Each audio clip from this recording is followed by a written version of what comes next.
Good morning. I am Reverend Brian Ferguson. I use the pronouns he, him, his, and I'm the minister here, so you might recognize me. It's now the time for all ages. It's nice to see some folks at the front here. It's lovely to see you all. And this is one of my favorite stories, and it's from the Philippines, which are islands in the Pacific.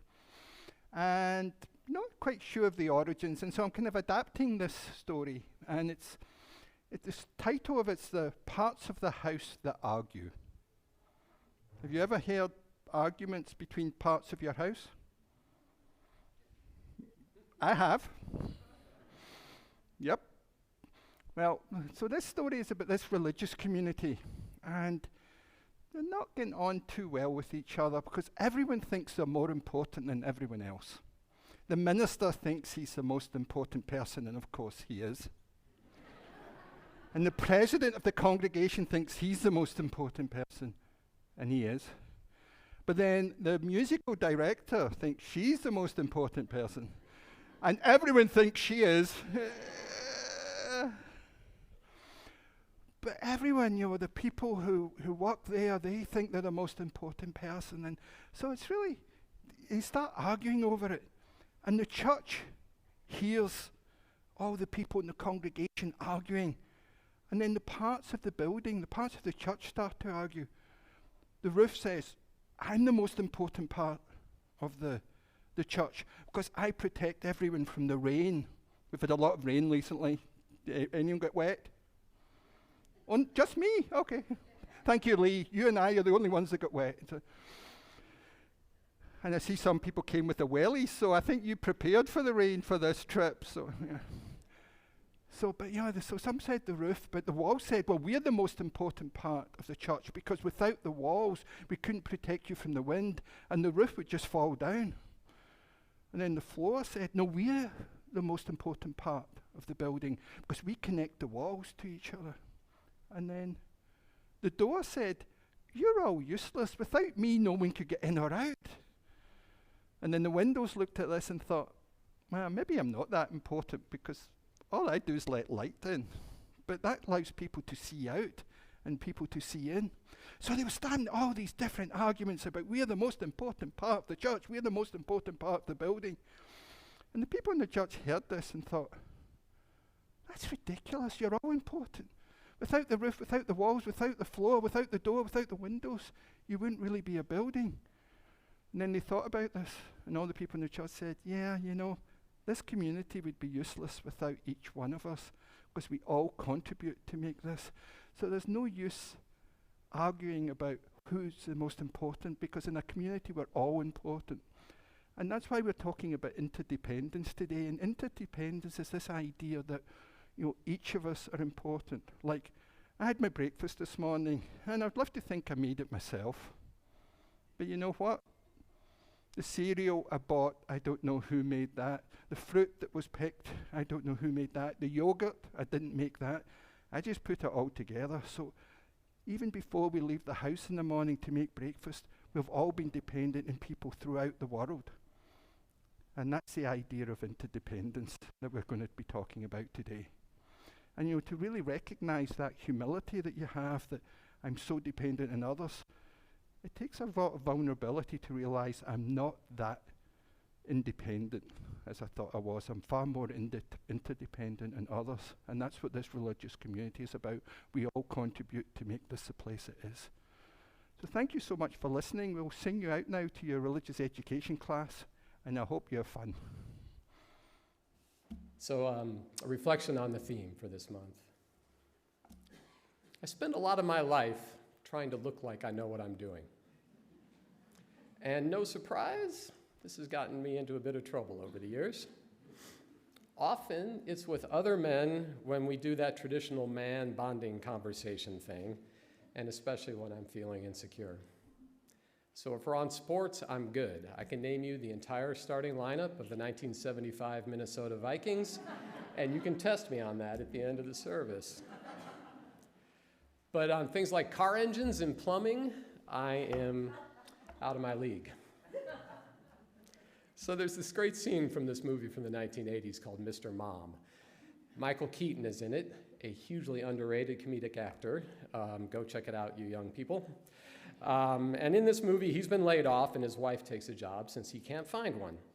So they've swapped traditional roles. His old boss, I think this is it, comes by. Keaton takes him a tour of the house and he's explaining all the work he's going to do on the house now that he doesn't have this cumbersome job in the way. They're walking through, he's pointing to stuff. I'm going to tear down these walls and of course I'm going to rewire the whole thing. His boss goes, oh, going to use 220? Keaton pauses and goes, yeah, 220, 221, whatever it takes. All right, so I'm out of my league on electricity as well, and this is to the chagrin of my two engineering grandfathers, so I actually had to look this up. So electrical power supplied to our houses comes in at 240 volts. It then gets split at your box into two phases, which is 120. And so the actual voltage can vary a lot, so even though it's 240, it's sometimes referred to as 220. All right, yeah, go figure that out. But at any rate, there is no such thing as 221. And Keaton's face, more importantly, is perfect as he's caught out trying to fake it, which is exactly where I have been so many times. You asked me to find a carburetor under the hood, and that's exactly the look I would have on my face. So Mr. Mom has been on my mind a little bit these last few years. Tracy and I have been married almost 28 years now, which is pretty cool. We've both always worked through that time, and we've achieved similar professional accomplishments. We've also shared family and house responsibilities, but Tracy absolutely did more and juggled more, as so many women do when men say they share the responsibilities, when our boys were young. And then 3 years ago, we swapped. I left my job, and she left consulting to take this really intense in-house full-time position. So I wouldn't trade these last 3 years, well, except for the pandemic. I wouldn't trade them for anything. I had time with our older son that I would never have had, and it was while he was graduating high school and leaving our home. I had the chance to support our younger son through the pandemic, and I had the chance to dive much more deeply into serving and being an advocate in our community and partnering with amazing people to try to create the change that I want to help see in the world. I wouldn't have had a chance to do all of that. And it has been immensely rewarding. But this is going to end later this spring. With our move, I will take an intense full-time position, and I am really excited about it. But it does mean giving up a fair amount. So it caught me off guard a couple weeks ago when I was sharing with somebody from this community, and you know who you are, who knows me well and I care deeply about. And she said, well, that's terrific. And you've been a bit lost these last 3 years. And I went, lost? Wow, lost. And that one word got me wrestling with myself. My first reaction was, but wait a minute, this has been a rich and meaningful experience. I haven't been lost. And I paused for a little bit, and I was like, okay, this is a safe space in my own mind. I'm like, okay, this has been a rich and meaningful experience. Maybe I've been a little bit lost, and that makes me feel kind of bad. But more importantly, how did you see that? I thought I was doing a good job kind of projecting unlostness through all of this in some kind of way. I thought it looked like I knew what I was doing. But being concerned about looking lost, and especially for me in that moment, was embodying that being lost is bad. Well, why? There is surely vulnerability in parts of being lost or uncertainty, and in things that can be devastating for us. But in this instance, I wasn't sick. We aren't destitute. In this case, this was all about my ego and my appearance. And the thing is, that can get in the way of a whole lot, because as I reflect back on these 3 years, everything I just shared with you has come from deep connection. Connection with my family, connection with my community, but not like an amorphous community. It is with individuals in my community, in this community, our community, where we did really cool things together, and I had the chance to learn so much. But I think the thing is that I can only make a connection that is as real as the realness that I'm willing to show up with. And by covering, I limit that opportunity. I limit the opportunity to truly be seen. So Wendell Berry wrote, "It may be that when we no longer know what to do, we have come to our real work. And that when we no longer know which way to go, we have come to our real journey. The mind that is not baffled is not employed. The impeded stream is the one that sings. The impeded stream is the one that sings." So, this has been a rich and meaningful period in my life. And in great part, it's because I have been a bit lost. And that has been a real gift. A 220-volt gift, or 221, whatever it takes. But to demonstrate vulnerability, I want to say, I'm not sure why I thought this was a good title for a worship service. The vulnerability of interdependence. Let's see where we go. Well, first off, one thing we're trying to do as we move forward, we have this center of interest, and someone sent me an email a couple of months ago, like, what was that about, the center of interest, a couple of months ago? And I realized we never really explain what it is. So I want to just acknowledge Laurie McMahon, who actually sent me something explaining what it is. And she and I did have an email exchange like, vulnerability? How are we going to do that for a month?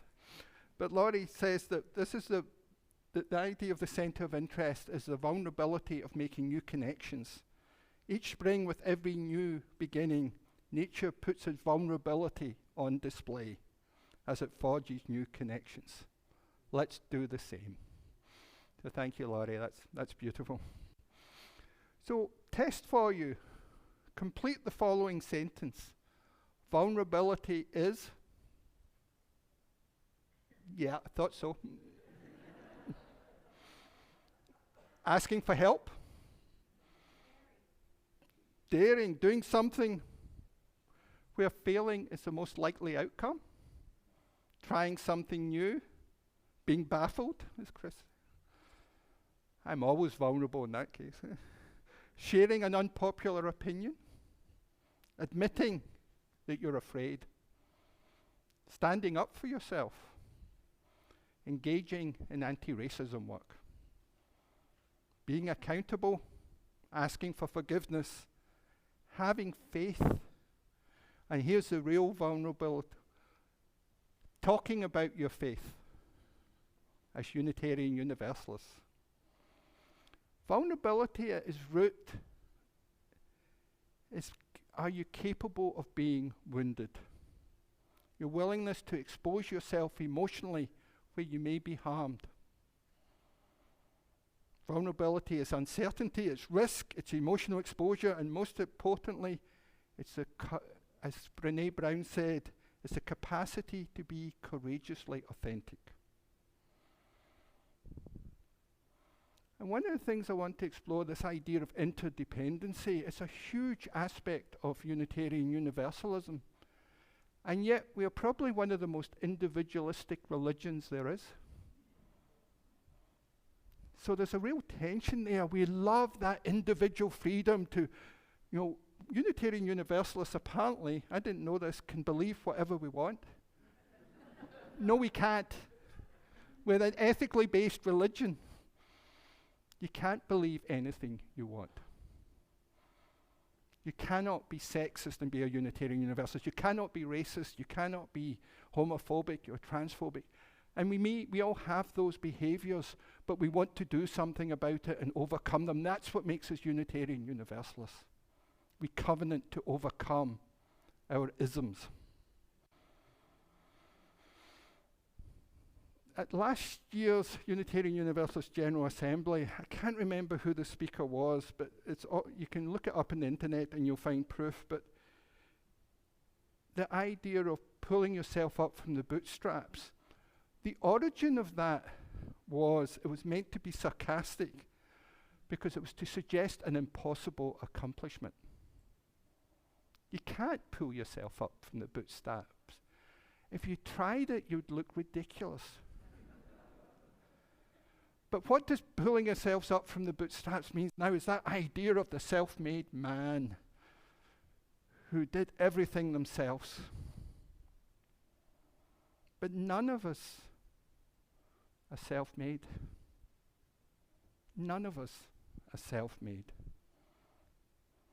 And I mentioned earlier doing the Time for All Ages, but sometimes someone will ask me, one of the prizes I gave for the auction was making profiteroles. And I'll say, I make the phyllo pastry from scratch.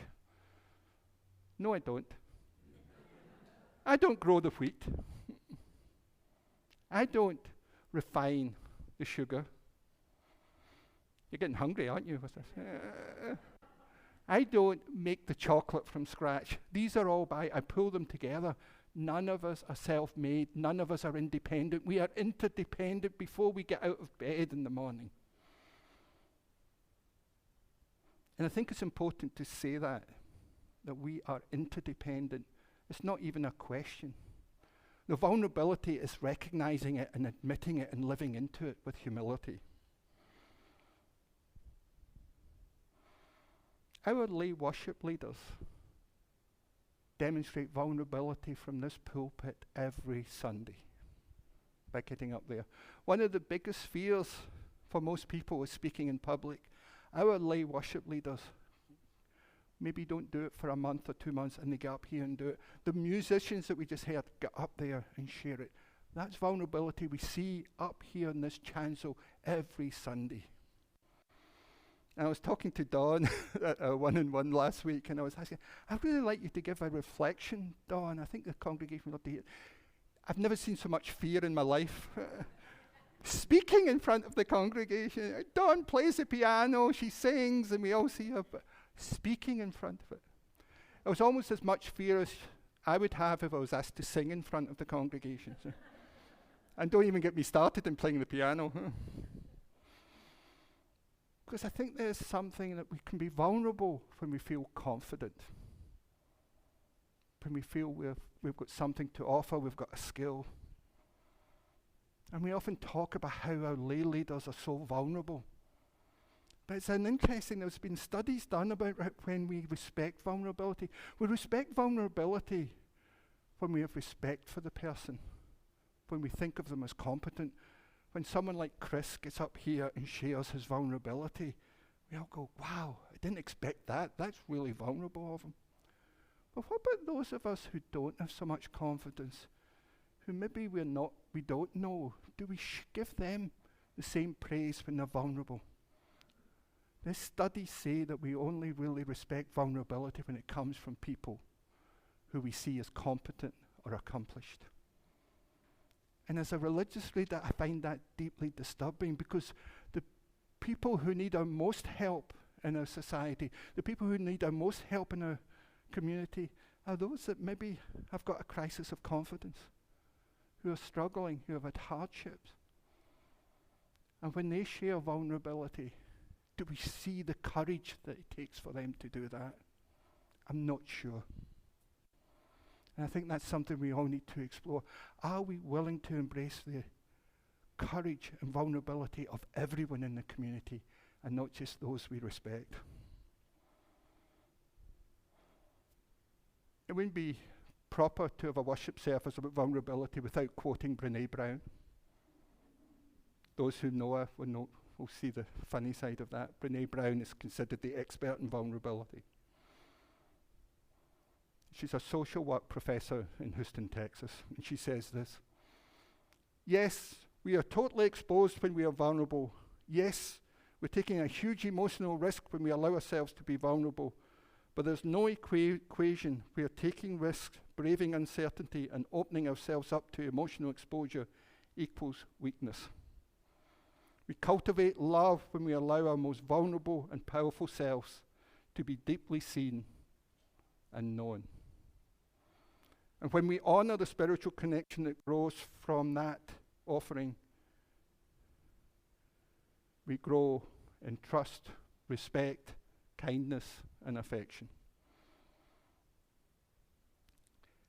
I think ultimately what we're trying to do in religious community when we're at our best is cultivate that courage to be vulnerable, to cultivate that compassion and connection. That courage, connection and compassion are fundamental to a religious community. And we can only do that through relationships of interdependence. And religious community are a fine example of interdependence. The number of people it takes to put on a worship service, the number of people to put on MOCA, the number of people it takes to form a justice organisation, the number of people it takes to form children and youth religious education classes is an example of interdependence. No one does this by themselves.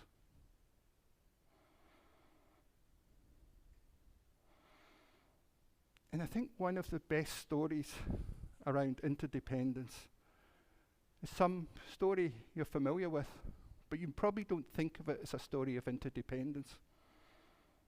It comes from the Christian tradition, specifically the Gospel of John, and it's the feeding of the 5,000, or the loaves and the fishes story.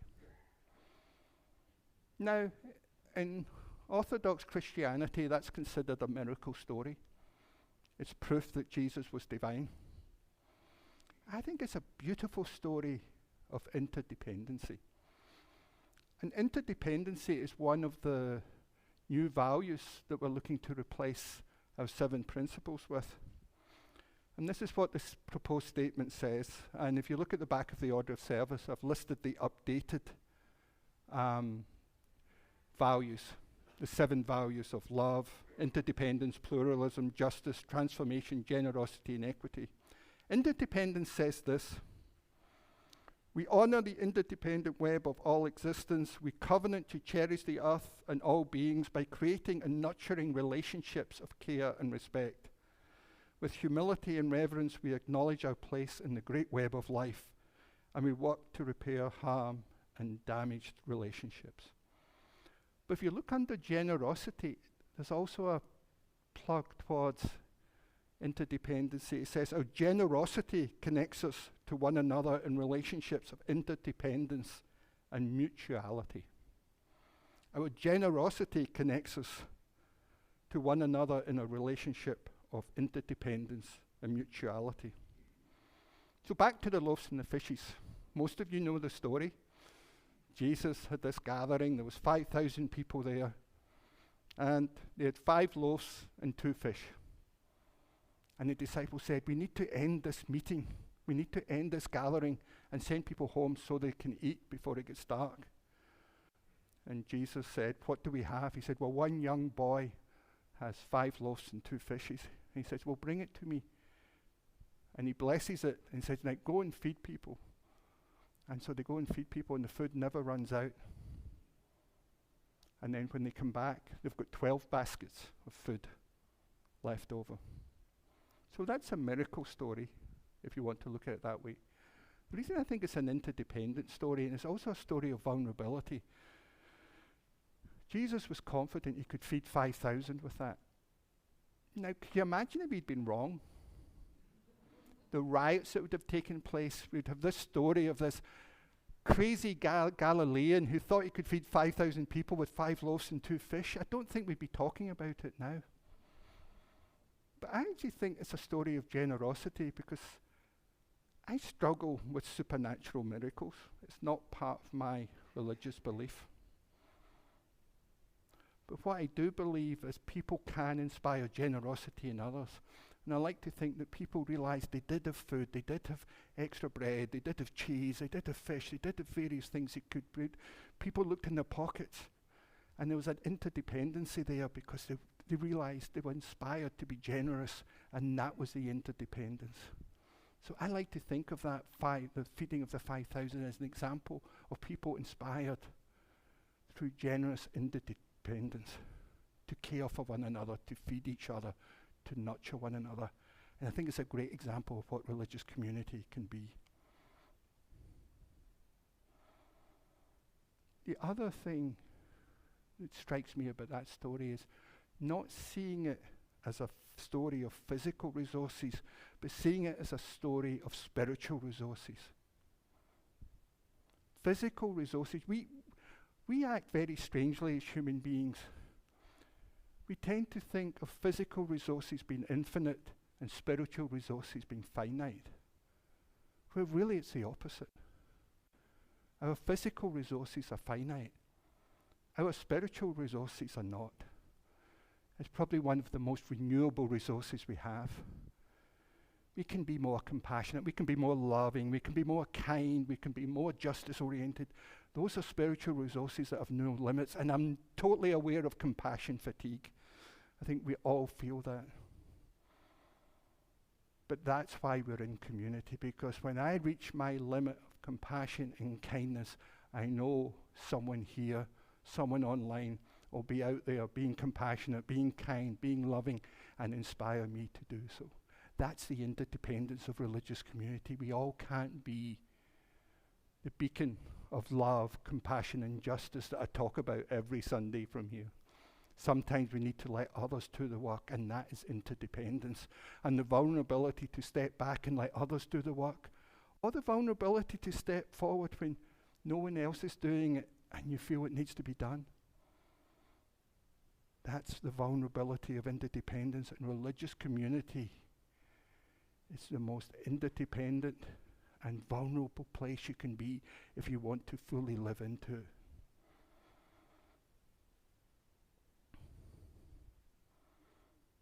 Robin Waller Kimmerer, some of you may know her, she was the author of Braiding Sweetgrass.